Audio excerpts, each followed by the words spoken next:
Hi, welcome back to the Personality Hacker Podcast. My name is Joel Mark Witt. And I'm Antonia Dodge. So we are on part 2 of a quick little 3-part podcast series on what is called the HAT model.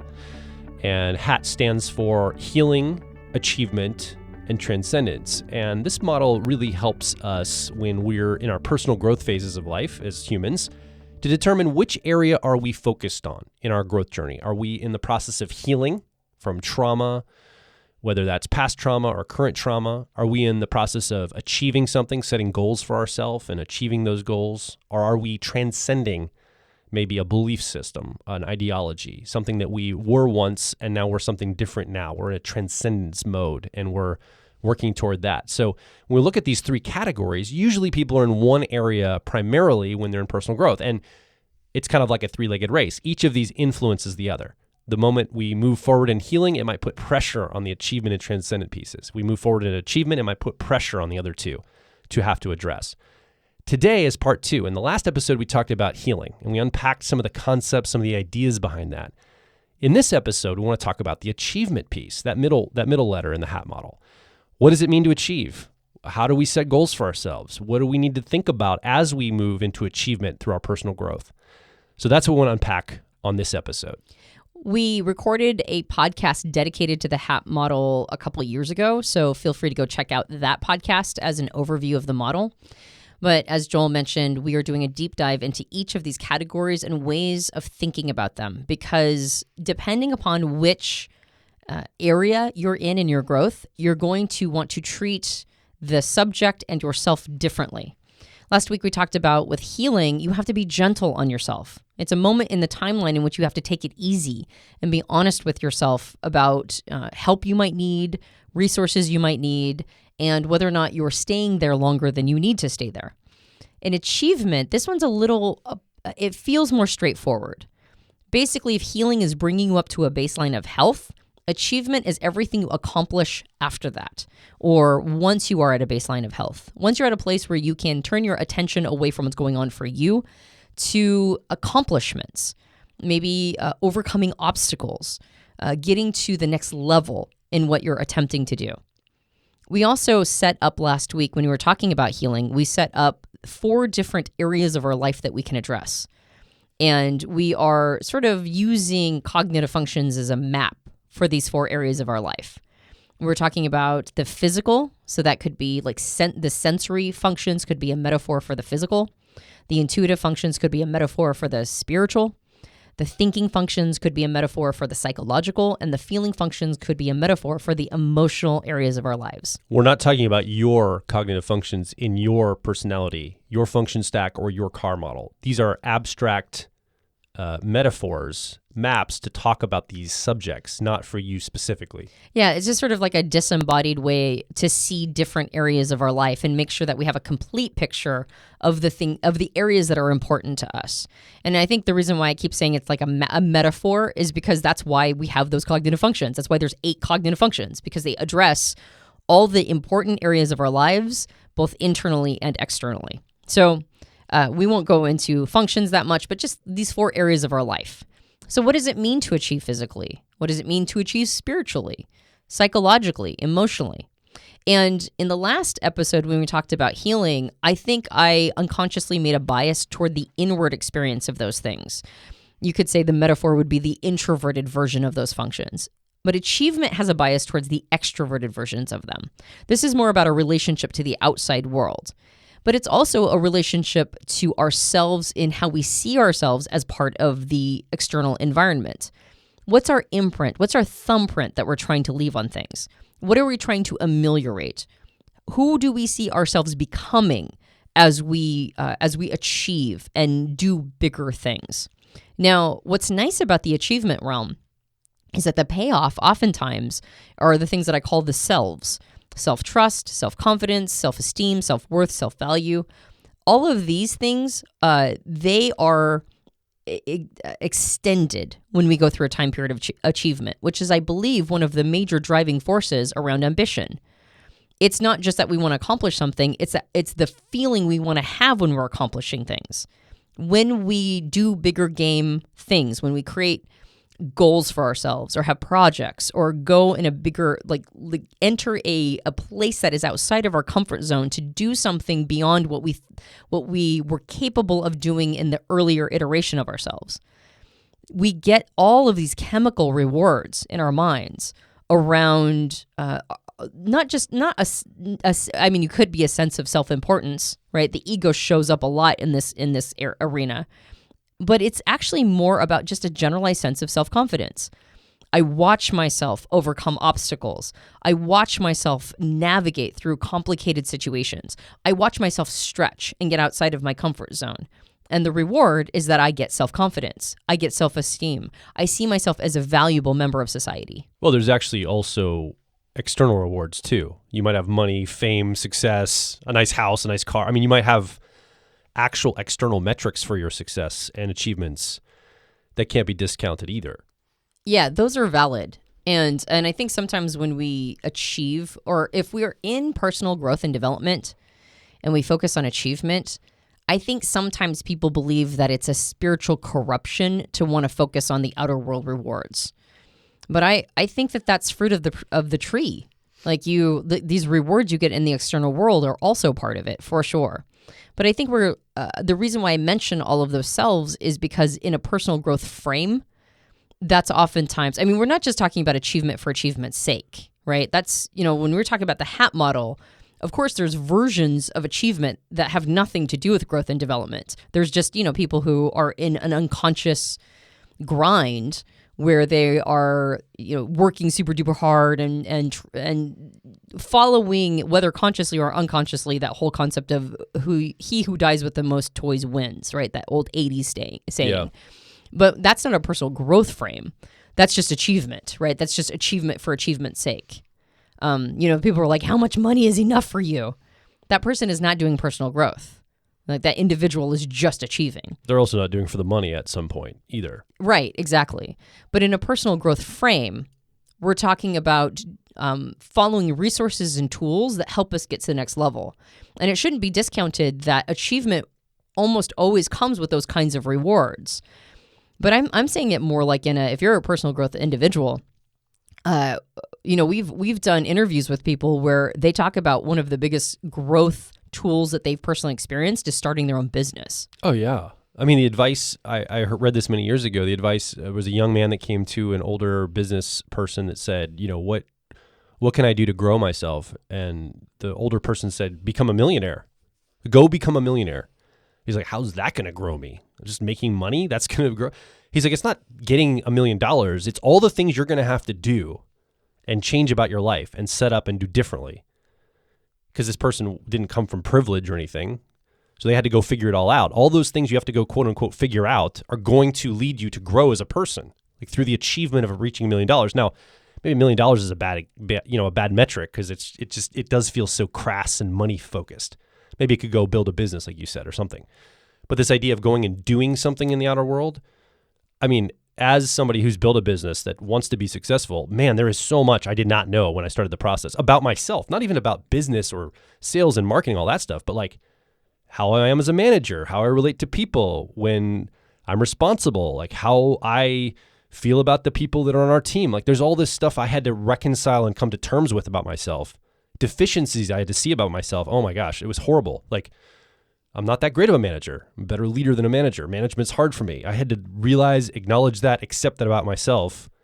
I don't want to see myself that way, but that's a reality. And I only learned that through the achievement frame. Yeah. Oh, yeah. What's nice about achievement is that it will destroy your preconceptions about yourself. Well, those external metrics make it real clear. Yeah, exactly. It's like I thought I was good at a whole bunch of stuff that I ended up not being good at.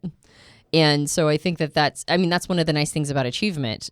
If modesty, we talked about it last week, for healing, modesty is a very important quality to really do healing work. I would say humility is an incredibly important quality to do achievement work because it will knock you on your ass so many times. And I would argue that one of the most valuable components of achievement work is that it teaches you to be relentless, to not give up. Many people say that the reason why that they're at the level of achievement that they're at is because they just didn't stop. every time they were discouraged, every time they wanted to give up, every time that they thought that they were going to get run over by their competitors, they just kept going. Now, sometimes you hit a lot of diminishing returns and you've got to throw the baby out with the bathwater. But that might be in the individual project. That doesn't mean that you're doing that in general.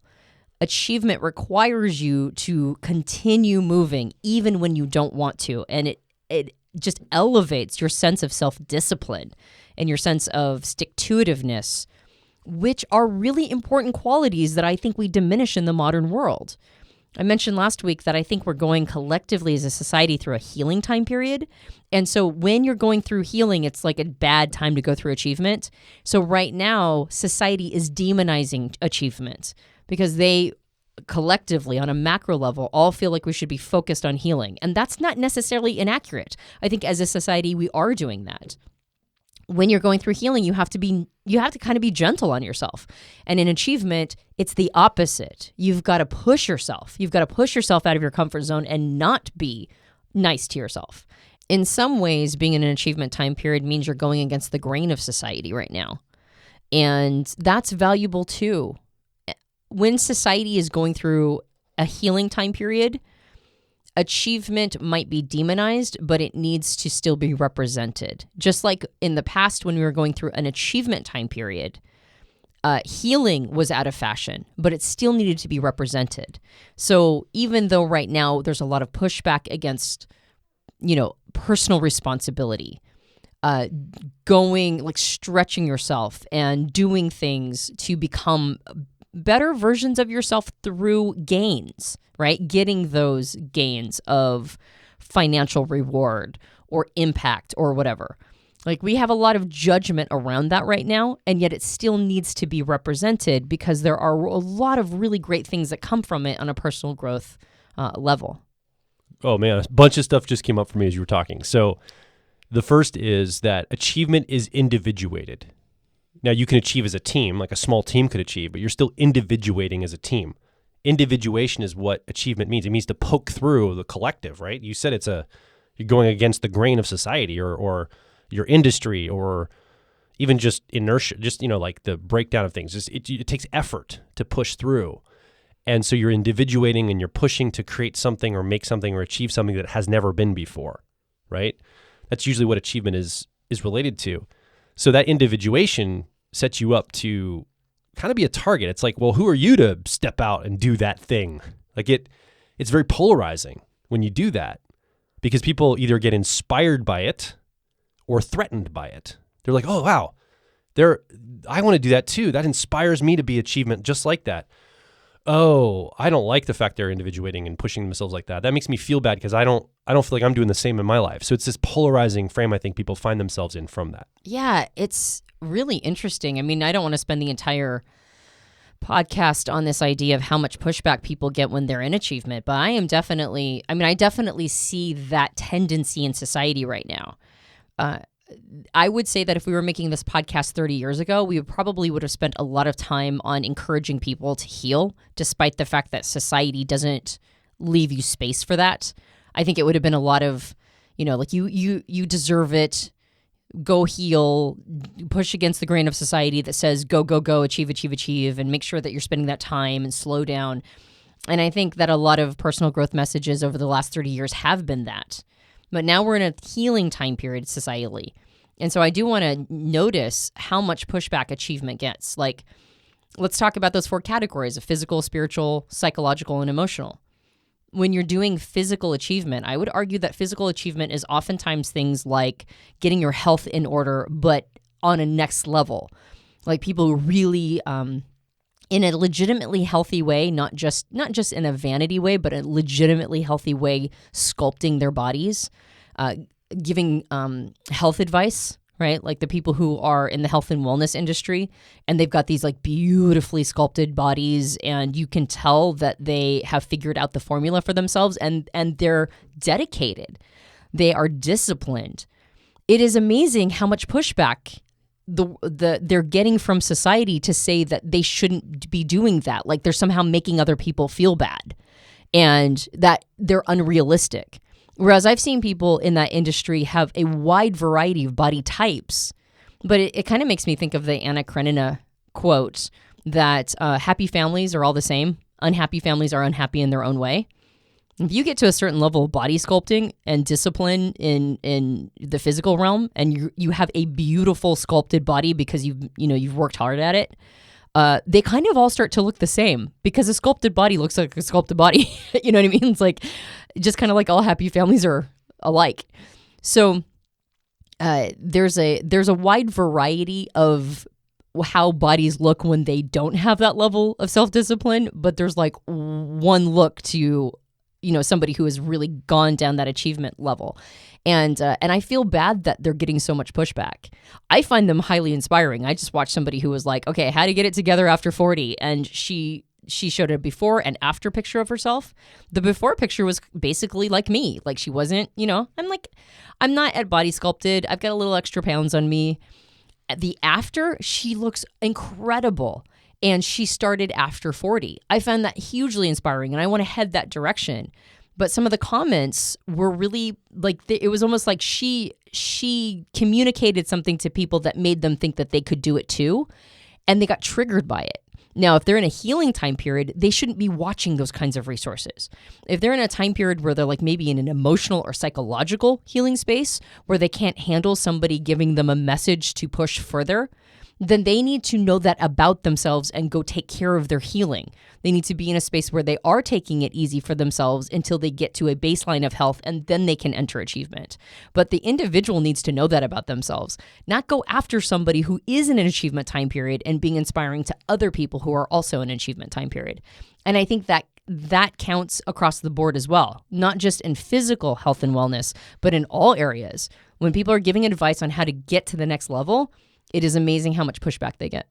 Well, and I think that's what scares us to take those steps and to achieve in our lives, is because we know that about our fellow humans, that sometimes this can be divisive or polarizing. You can be inspiring by achieving, and outside of just physical things, we can achieve other ways too, emotional, mental, spiritual, but it can be that polarization, inspiring or triggering, offensive for some reason. Well, it creates sour grapes, right? And envy. It can. It can. Yeah, I think so. And I think being able to contend with it is part of the growth work. You said that the advice was, how do I grow as a person? And the individual said, make $1 million. If you're self-made, that works. If you start out with a pretty nice nest egg and somebody has facilitated it, if you can make $1 million into like $1 billion, what you've evidenced there is talent, but you haven't necessarily evidenced becoming a different person. If you go from very little and you're self-made up to quote unquote $1 million, like that is more, I believe, more of a Herculean leap, because what you have to do to get there is a lot more out of the comfort zone than the million to the billion, weirdly enough. You have to go through a time period of your relationship to money and understanding what value exchange actually means. You have to deal with whatever beliefs that were given to you around scarcity mentality. And you have to deal with this idea of crabs in a bucket, people at your, that are your peers maybe wanting to pull you down or pull you back to a certain level that you're trying to achieve out of.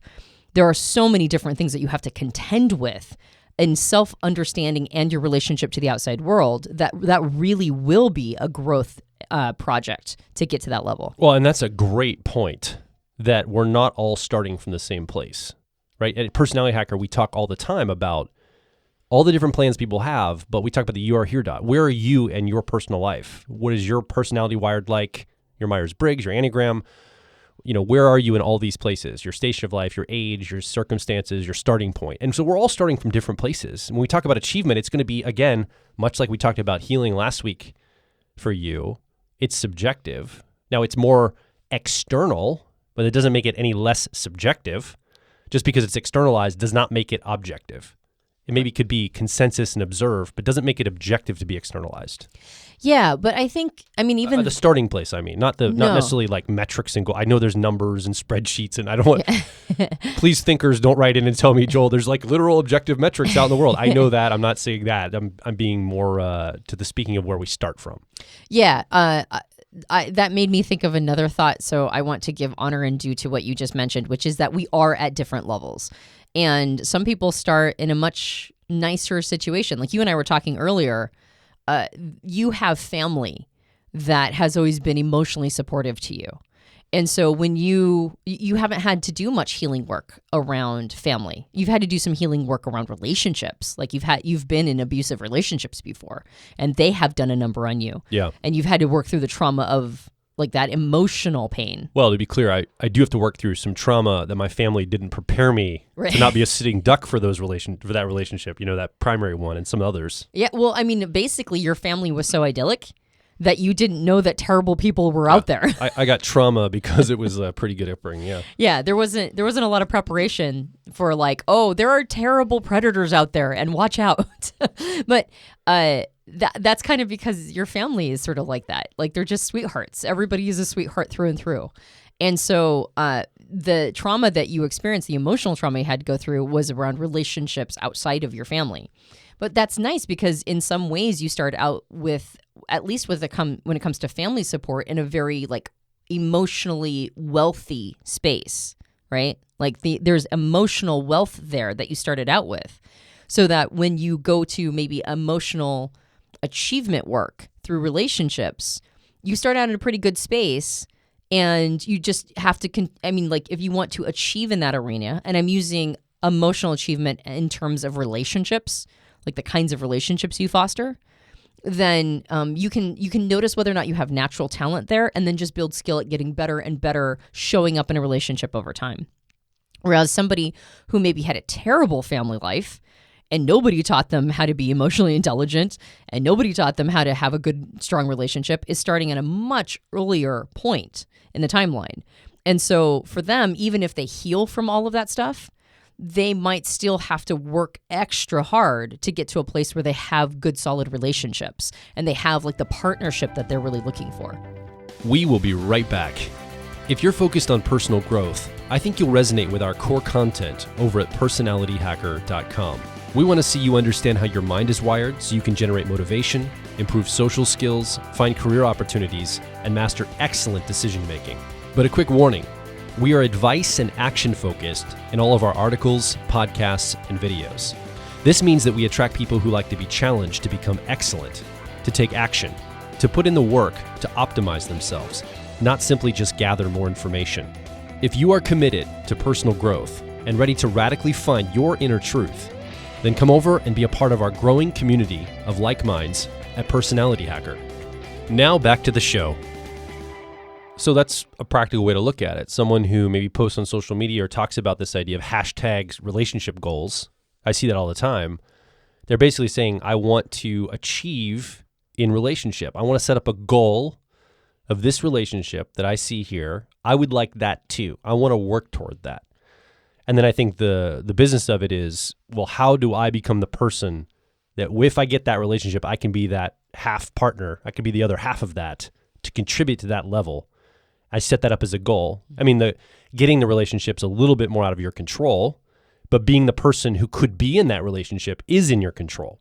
Right. So that would be like an example of emotional goal setting around achievement. Exactly. It's like becoming Mr. or Mrs. Right. Or having better friendships in your life. Right. It doesn't have to just be a partnership. Romantic, yeah. Yeah, it doesn't have to be romantic. It can be like, I want a tribe of people. I would love to be a part of a tribe. That's what I'm looking to achieve, is a group of like-minded individuals that I can be a part of that emotional ecosystem.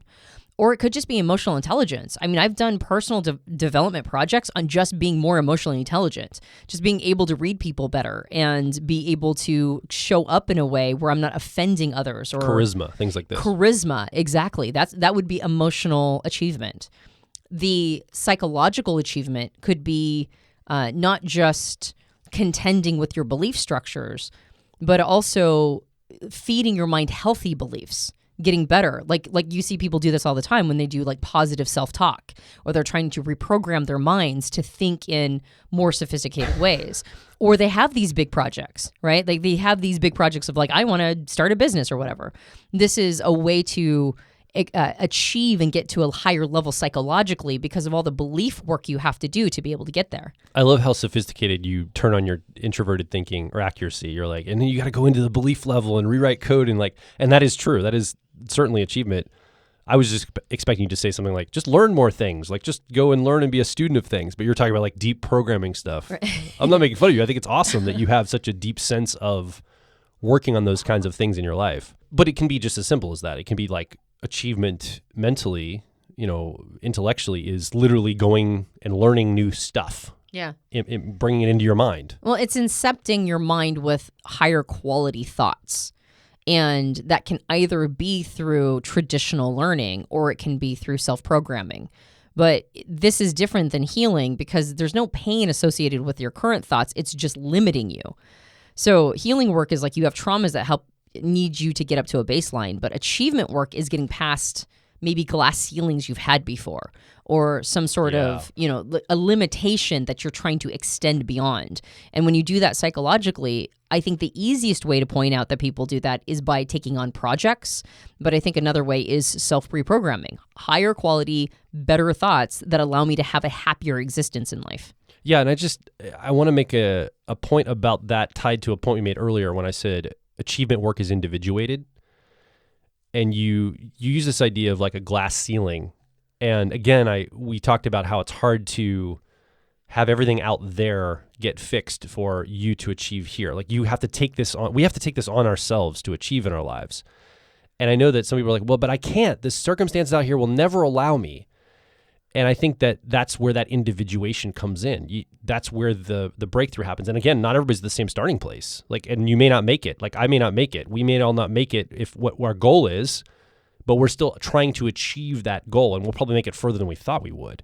Yeah. And I think this is where a lot of healthy growth happens too when we do achievement work with self-awareness, like not just trying to achieve toys or success, but we do it as a growth or developmental project with self-awareness and self-understanding. When you're doing it through the lens of growth, you stop comparing yourself to other people. You stop seeing it as unless I get to this level, I will not have succeeded or achieved. So I mentioned before, if you start out with $1 million and make $1 billion, that's actually easier to do than to start out with 0 and make $1 million, right? That's because that seed money allows you to invest in a way that when you start out with very little or nothing, you have to make up for in time and labor. And time and labor is a much more difficult, especially when time is not on your side. Let's say you're rushing to develop something before your competitors are rushing to develop it. If you have enough money, you can hire a bunch of people to come help you, and that compounds the labor, and so you can get there much quicker. Whereas if you're doing it by yourself, now that labor is no longer, you're taking it all on yourself and you have limitation. And even if you were to develop something that is a better product, it would come to market later. The other person now has, a lock or a monopoly on the market, and now you're screwed. So the seed money you start out with is very relevant. That said, if a person starts out with nothing and gets to $1 million or more, I'm always way, way, way more impressed than if they started out with $1 million and got to the hundreds of millions. I'm not saying that the people who did that the latter thing are not incredibly talented.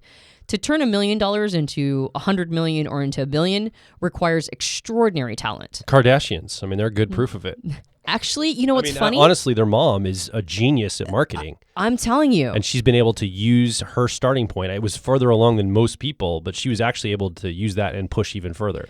You don't get to the highest echelons of anything without having talent in there. Now, people might not respect your talent, or they might not respect what you've had to exploit or whatever. But the actual act itself, there's something to admire there. And I think that that's important to recognize.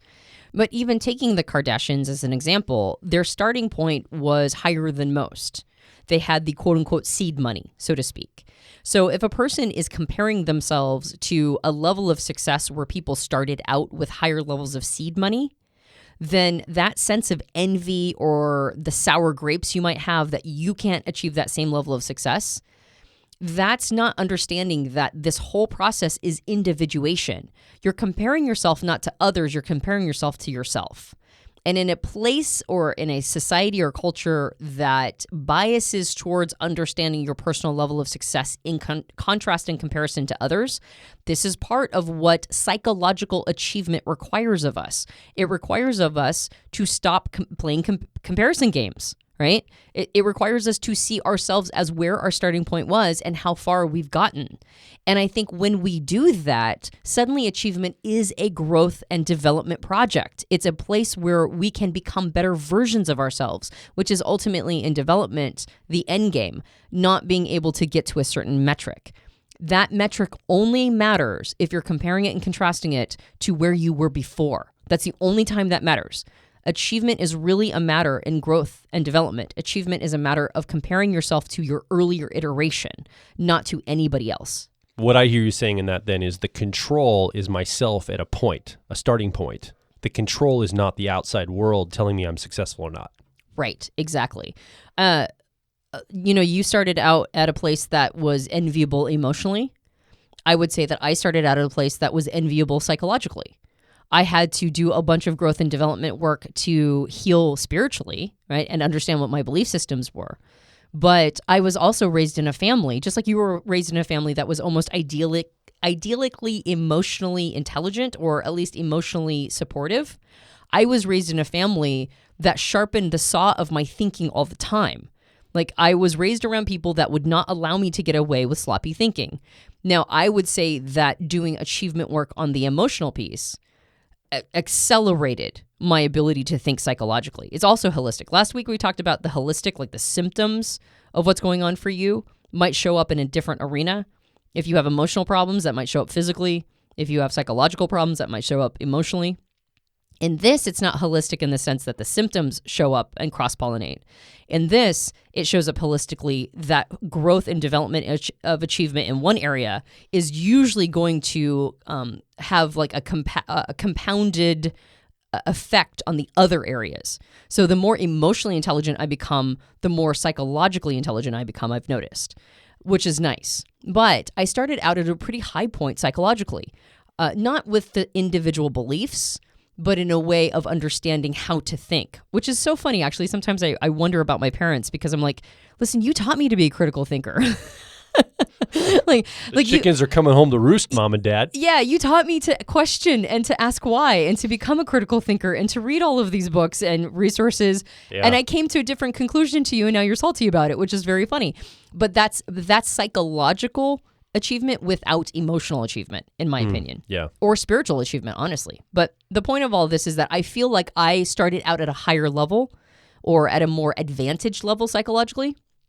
And so therefore, other people that are comparing and contrasting to me need to compare and contrast to themselves, right? Like if I'm at a place where there's any reason for envy, I started out with higher seed money, quote unquote, in that arena.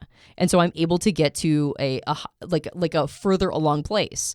I have been told that people envy my ability to speak publicly, but I was enrolled in a public speaking course when I was 4 years old. So I was given, quote unquote, higher seed money in that arena. Now, I wouldn't say that I was emotionally. Everything that I've achieved emotionally has been hard won. I feel like I started out with 0 there. Everything I've achieved spiritually also feels like I started out 0 there. And so spiritually and emotionally, I've had to do a ton of hard work. But I think that most people have one arena of these 4 categories. Most people have something where if they're really honest with themselves, they were given higher seed money, metaphorically. Yeah. They started out at a better place in that arena. Some people are just disadvantaged in every possible way, and that happens. And some people are totally advantaged in every possible way, and that happens too. And we'll just call them the lucky and the unlucky, right? It's like a crapshoot. And those are outliers. Both of those kinds of people are the rare exception. Most people have an advantage in one of these 4 categories, which is, I think, the starting point. The starting point is, where am I already great at? And then what do I need to become better at in these other arenas? I think it's an empowering frame to come from, because that means you listening right now, if you feel like, I'm starting from so far back. Well, first of all, that's not an absolute starting place. Every starting place is relative to other starting places. So it's not an absolute place that you're quote unquote deficient or advanced. Those are relative terms to society. But I would also say that this is an opportunity to go, okay, man, I feel like I've got a lot of ground to make up in this achievement arena, but taking stock of, well, maybe I've got a little more leg up in my own life. Maybe I have some of that quote unquote seed money in one of these areas I didn't really consider before. That give you a sense of already a little bit of a further starting point. Okay, I can do this. I got this. Like, it can make you feel better. It can give you an access point for that success you want to create for yourself. Yeah. And I want to give an example of like a personal illustration of what we mean by this. Because sometimes when we compare and contrast ourselves with the outside world, we will be lacking. But if we compare and contrast ourselves with ourselves as an individual, we realize that we're actually kicking ass and taking names. So throughout my public school experience, I was never number one in my class. I was always like number 2 or number 3. And I would work really hard and I would try really hard, but I could never quite get to number 1. You had a high GPA, good grades, right? I had good grades. I was a pretty responsible kid. I picked up things quickly, but I could never get to number 1 and I couldn't figure it out. And it wasn't until I read the book Outliers by Malcolm Gladwell that I finally was able to retrospectively realize why I might have been blocked from number 1. So in California, where I started school, I'm originally from California. They had a cutoff date of starting kindergarten where you had to be 5 years old by December 1st. And my birthday is October 22nd. So I started kindergarten at 4 years old, which is rare, right? Most people start kindergarten at 5 and sometimes even 6.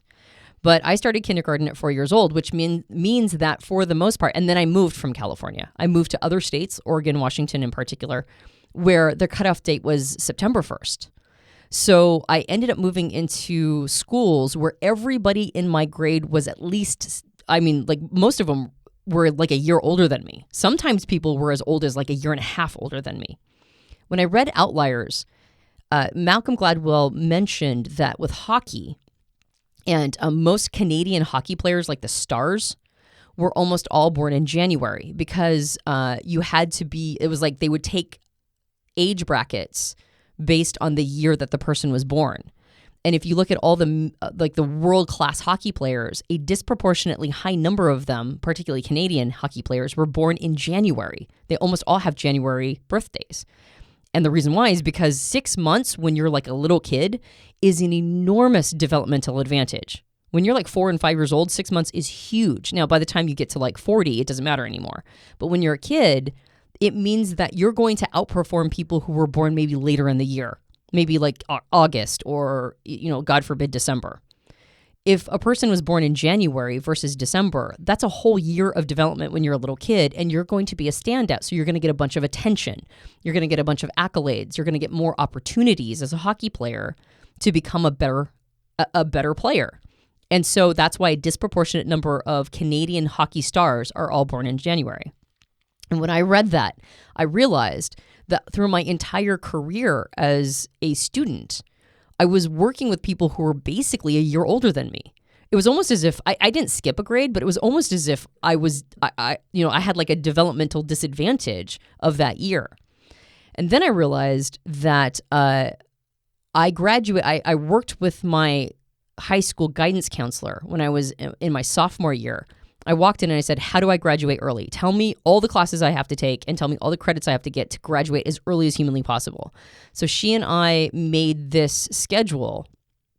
Actually, I think I did this my freshman year, my 9th grade year. I said, what do I have to do? And so my sophomore year, I started the earliest class I could take and I went to the latest class I could take. So I was, through my entire sophomore year, I was starting school an hour earlier than everybody else. I mean, there were other kids that were starting an hour early too, but they left early. And I stayed until everybody else stayed. So I packed as many credits as I could my sophomore year and my junior year. And so I graduated. I mean, people thought I dropped out of school, but I graduated at the beginning of my senior year. I had to take like one more credit or something. So I graduated at 16. And when I think back, I beat myself up my entire school experience because I wasn't valedictorian. I wasn't salutatorian. I never was number 1. But when I stopped comparing and contrasting myself to other people, started school at 4. I was a year behind everybody else. And the reason why I was at valedictorian is because I graduated a whole year early practically. So I'm like, oh, if I think about just me and my situation, I guess I was kind of doing pretty well there. Considering I was a year younger than everybody else, I was still number 2 or number 3 in the class. That's not bad. In fact, that's probably arguably very good. But I never thought in terms of comparing to myself. I always thought in terms of comparing to other people, and I was constantly frustrated. In fact, it gave me a complex. I thought I was dumb. I thought I wasn't very smart. If I'm working this hard and I can't quite get to number 1, I must not be very intelligent, right? And this is me in like 4th grade thinking this, or 3rd grade, when that year difference is humongous. So that's an example of when you're in an achievement arena, it's very important to not compare and contrast yourself to the outside metrics. Growth and development within achievement is always a compare and contrast to yourself and what you're dealing with and what's going on for you and your circumstances and contexts. And just like with healing, when we talked about this in the last podcast, you have to be sensitive to what your situation is and modest around it. I think in achievement, you also have to be sensitive. You have to be realistic with what you're actually dealing with, and don't undercut yourself. Sometimes people use a form of self-abuse to encourage themselves to achieve. It's like beating yourself up is how you get to your goal. And I would argue that that is not, that's not a way to become the kind of person that you want to become as you achieve things. I think it's almost a lazy way of getting to achievement. I think having that humility and recognizing, I think it's a form of pride that makes us want to do better than other people. Having enough humility to just compare, contrast to the self. I think, and you're the only person who knows what your circumstances are. You're the only person who knows what you can and cannot expect of yourself. Having that sense of humility around it and sober-minded assessment allows you to gain all of those qualities and characteristics that we were talking about before that come along with achieving in these various aspects of our lives. There is a competitive nature to achievement, though. I mean, I think of like an Olympic athlete who is attempting to win a gold medal.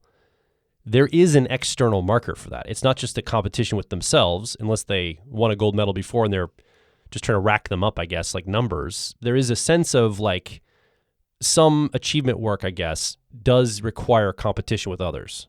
However, I would say that the personal growth aspect still is measured in the internal metric of yourself, like how much did you grow as a person? And that subjective nature of not pushing yourself, like really knowing the threshold there for yourself. The Olympic athlete, Simone Biles, recently, at the time of this recording, in the last Olympics, assessed herself and checked in. She's a professional athlete, and she said, I don't feel like I'm in a professional place to do this right now, or my professional assessment of myself is I'm not in a place to do this right now for mental health and healing reasons. I'm not just going to push just for the sake of a gold medal. Like, my life's worth more than the gold medal I'm going to get. I thought that was a really good example of somebody tapped into this experience. She got a lot of heat for that, or a lot of kudos for that, depending on, how you view it. But I think it's a person that is having their own human experience, and she is checking in. She's a professional athlete, for God's sake. Like, this is what she does for a living. So I take her view of herself. Her body is her tool, her instrument. She understands her body more than I do. How could I say you should push yourself and do this for the gold medal? Of course you should take that time. And I think that's something in all of this, in that achievement frame. There is a competitive nature, and there's also that subjective nature or subjective sense of, well, I'm not going to push here, or I am going to push here. But that's up to the individual to decide for themselves. I think she's a great example of how achievement, being in an achievement time period doesn't mean that you don't also have to check in on the healing time period. Absolutely. And to your point, Joel, I think what it is yes, there are external metrics that we oftentimes attach our goals to. And I don't think that's inappropriate. I don't think it's wrong. And I don't think it's wrong to go out for those things and want something that can be metricized. Whether it's starting your own business and having certain metrics and goals to achieve in that element, or whether or not it's like, I want to have a tribe of people, which is a softer metric, but it's externally evident. I want to have a tribe of like-minded individuals and be part of a community that, makes my life better. Whatever it is. I think it's not that you don't have these external markers. It's that you know whether or not you are doing better, not based on those external markers being a compare-contrast to other people. Like, if I want a tribe of people, that's my personal metric. Somebody else might have from the outside world, a better tribe, right? Maybe they have somebody or like a whole huge group of people that they travel with, and they're super tight, and they have this enviable tribe of people that they're hanging out with all the time, and I just want to get in there. I just want to be part of that tribe. Whereas maybe you're starting out with not having very many friends at all, and your tribe is small, and you only meet sometimes, and you're starting, and it's fragile, and it's early days, and you wouldn't all just jump in a plane and go on vacation together at a drop of a hat. I see movies that show these friendship groups that, I don't know, they all met in college or something, and they, maybe the movie's around one of them getting married, and they all have this really super tight tribe friendship, and they would never betray each other or whatever. And as a person who lost my tribe when I left the religion of my youth, I feel a strong sense of envy for that. I remember what it was like to have that kind of group of friends, and I miss it so much. And if I beat myself over the head or beat myself up because in my psychological achievement and growth, when I was altering my belief structure, I ended up losing something on the emotional side, then I might think that my achievement on the psychological side was a failure because I ended up losing things on the emotional side. But now I'm noticing that the groups of friends or the people I make now, they're the kind of people who wouldn't leave me because I had a change of heart about my belief structure. So even though those friends, I wouldn't say that they were insincere friends earlier, they certainly were very conditional friendships. It was a very conditional tribe. Whereas the early day tribe that I'm building now has much better conditions. Like, I'm sure they're still conditional too. Like if I broke in their house and stole their TV to buy drugs, I'm sure they wouldn't be down with that. But the conditions are more reasonable, right? And so I am comparing myself to my earlier self. And I think that's what I mean. Those if winning the gold medal is your metric, I say go for it. And there's nothing wrong with that. If looking to be in the best shape of your life, and looking like quote unquote body goals is your goal, I say go for it. But once you start comparing and contrasting, it's like, well, I didn't win the gold medal and all these other people have won the gold medal, so therefore I'm a failure. My suspicion is that if you attempt to go for the gold, you will be much further along in your development of that of who you are in that way than you would be if you had never tried. Right? You're at a better level than your earlier version was. And the same thing with trying to get your body as quote unquote body goals. If you never become an Instagram star, or you're not somebody who other people are like, oh my gosh, how did you do it? Or coming after you because you're making them feel bad, whatever it is. If you're just in better shape, that's achievement. So I think that's more of what we're talking about. Assessing what your goals are, and even if you don't get to your personal metric, assessing where you came from and what you started and how you've changed and grown and become a better version of yourself is how you do achievement through the lens of personal growth. So what do you think? You've been listening along. You haven't had a microphone. It's just been me and Antonia talking. You've been here in the conversation, but you haven't been able to speak. We want to hear from you. Come over to personalityhacker.com.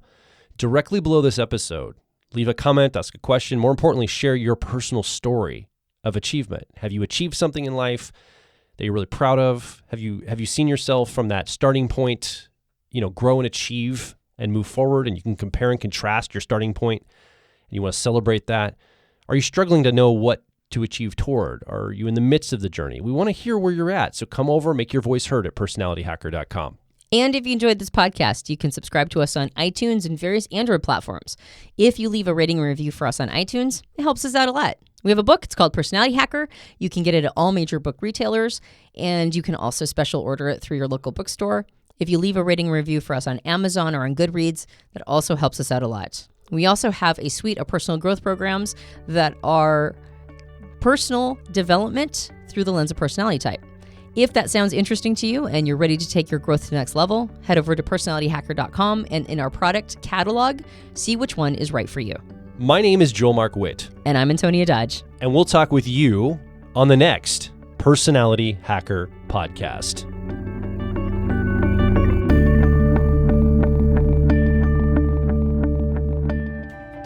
If you're focused on personal growth, I think you'll resonate with our core content over at personalityhacker.com. We want to see you understand how your mind is wired so you can generate motivation, improve social skills, find career opportunities, and master excellent decision making. But a quick warning, we are advice and action focused in all of our articles, podcasts, and videos. This means that we attract people who like to be challenged to become excellent, to take action, to put in the work to optimize themselves, not simply just gather more information. If you are committed to personal growth and ready to radically find your inner truth, then come over and be a part of our growing community of like minds at Personality Hacker.